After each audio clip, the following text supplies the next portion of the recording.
Hello and welcome to the FMHVibe 2011 podcast number 2. Today with Ollie. Hello. And our co-host Jens.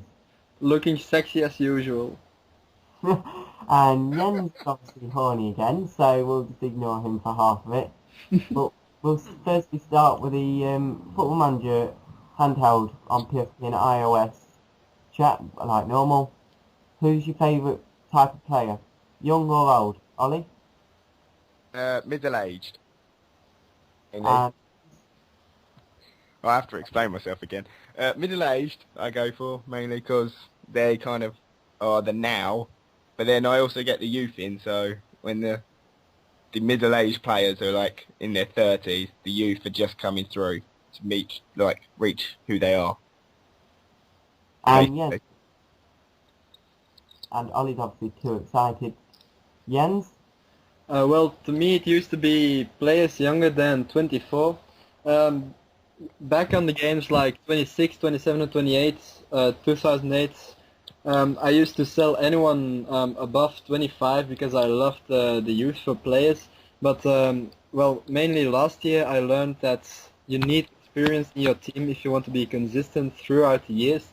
So I'd have to say middle-aged as well. Yeah, I think that's the best. I mean, Mark said that sometimes you need to drop the youth players who are playing really well because they get complacent and they're too cocky. So sometimes you need that experience just to carry you through and win all consistently through the season. And I was going to ask, what's your favourite position on the game and why? Ollie?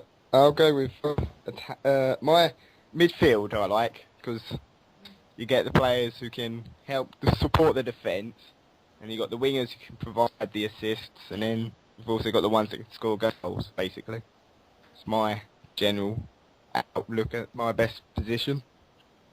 And would you say one of them is what would you say exactly, say, defence mid? What's your favourite one? What do you mean? How do you mean?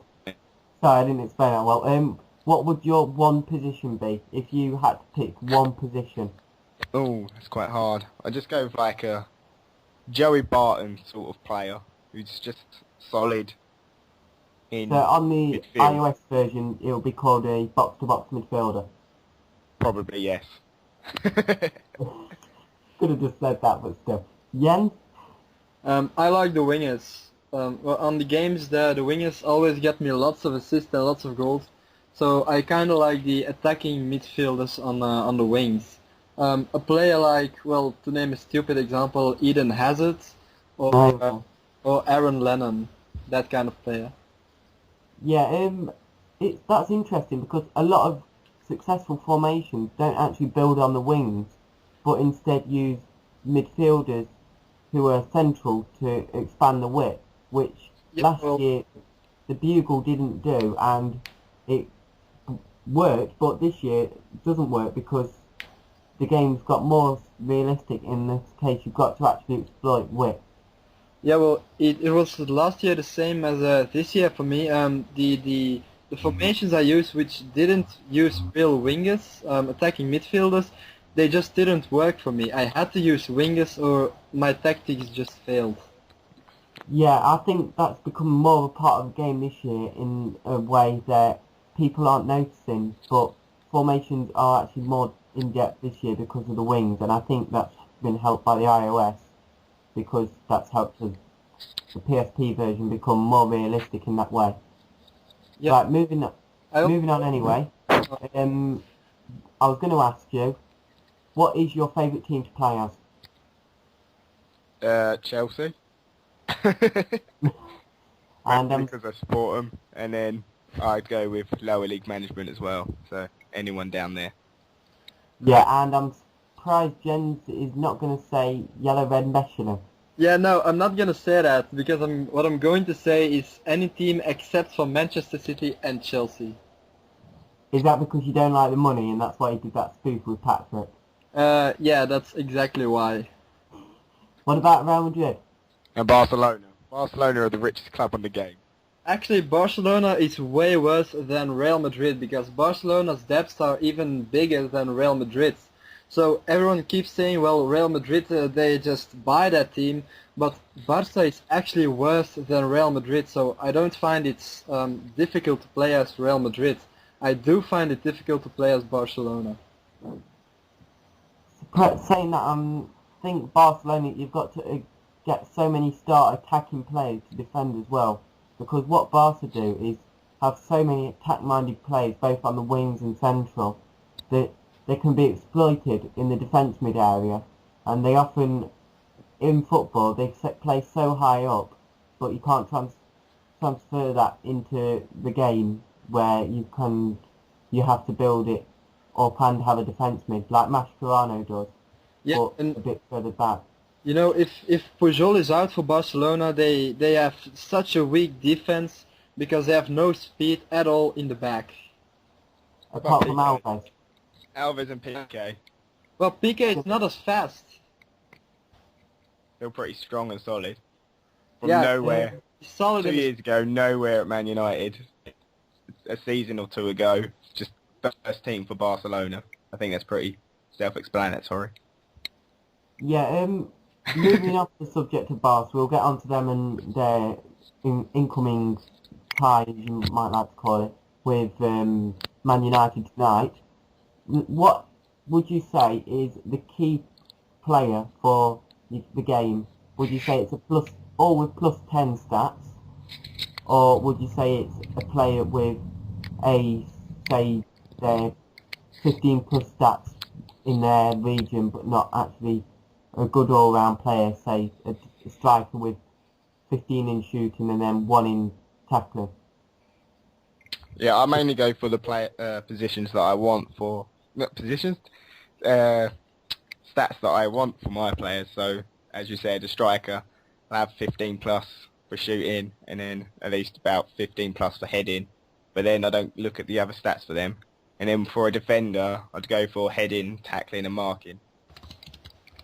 And Jens, I think you're going to agree, are you? I usually go for the all-round stats because, well, mainly because I like green stats.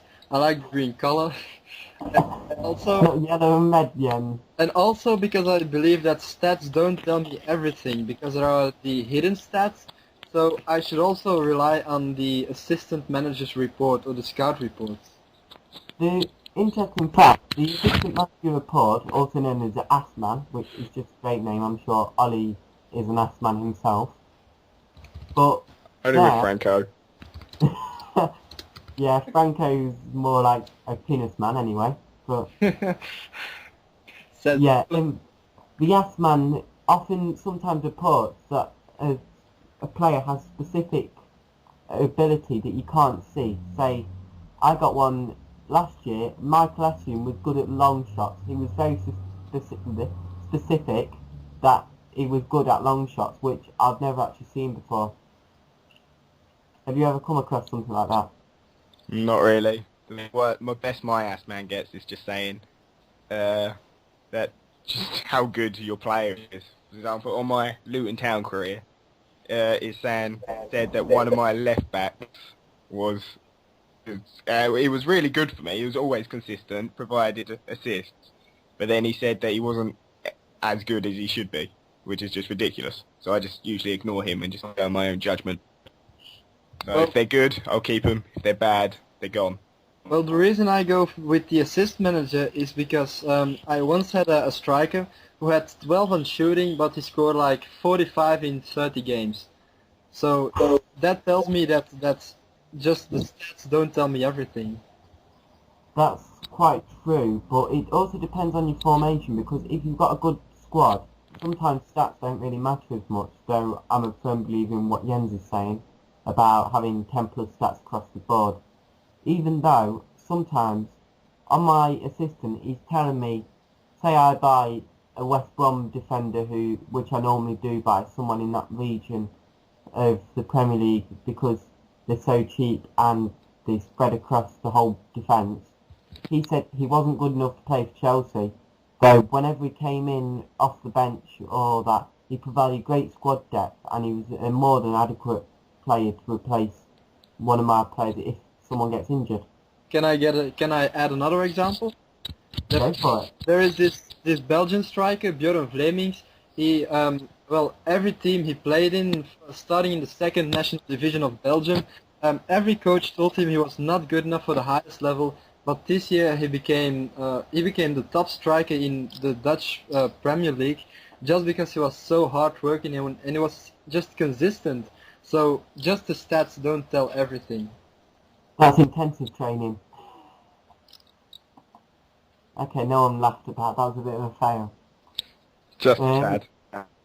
Yeah, I think we're going to move on to football now. So I'm going to just say, I know Jens is going to say Man U are going to win the Champions League final. So what do you think, Ollie? I don't know. I want Barcelona. I said Man United earlier, but now I'm changing my mind. Barcelona. Okay then. Any reason why? I just like Barcelona more than Man United. I think better Great football, reasoning. much more. Ollie, And bitch.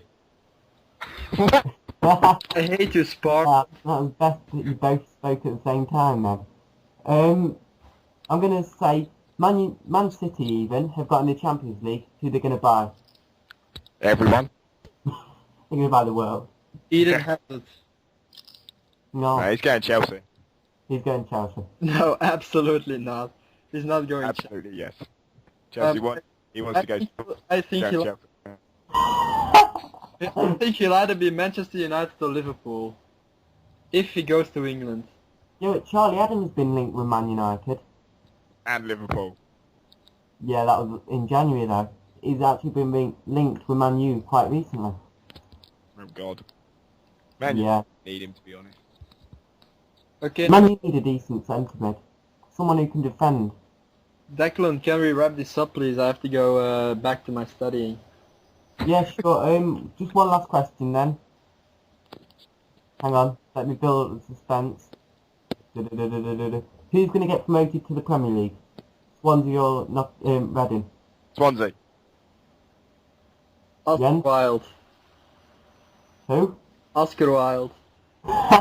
Go on. No, sorry, that's just in my studying course. No, I think it'll be reading, just for William's pleasure. Reading? Yeah. You did. It's Reading. Yeah, Swansea's rubbish too. Okay then. I like Swansea. Swansea are amazing. Plus the fact I'm going to have to support them because I'm going Wales next year for university. Swansea's Welsh. Swansea's Welsh, my professor is Welsh, I hate my professor, ergo I hate Welsh. Okay then. On that quite disturbing bombshell, I think we're going to end this and let Jens carry on studying because he's a bit of a girl. So, That was brilliant, Jens. Bitch. any last words? Okay. Anyone? Sorry? Any last words? Yeah, I hate you both. Ollie? May the fourth be with you.